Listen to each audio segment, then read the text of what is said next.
mewakili daripada keluarga almarhum MB. Kalau jika ada yang ingin ditanyakan, saya kalau bisa saya jawab, ya kalau nggak bisa saya jawab.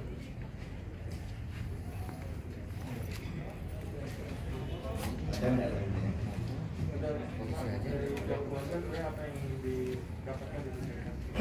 Saya dari Paguyuban Persatuan Aceh Rantau merangkap sebagai tim advokat nanti untuk membela kasus yang diduga pengeroyokan. Kami tim advokat daripada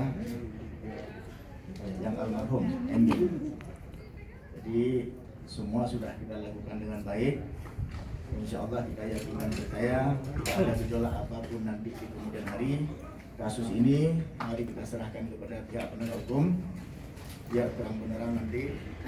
Kalau memang ada pihak-pihak lain yang mau bergejolak, marilah berkomunikasi dengan kami, karena pihak lain hanya dengar cerita demi cerita. Kami mengikuti proses dari awal sampai hari ini. Mudah-mudahan kami yakin dan percaya tidak ada gejolak.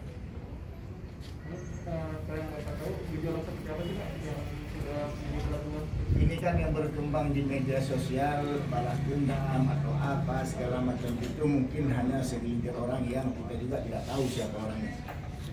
Yang pasti saya mewakili keluarga sebagai tim advokat.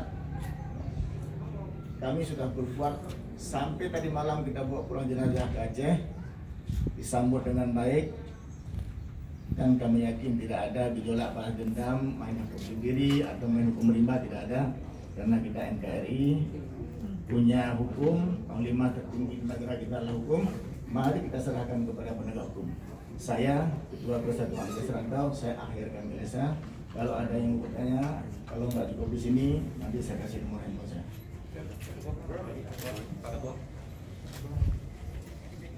Terima kasih. Assalamualaikum warahmatullahi wabarakatuh. Nama saya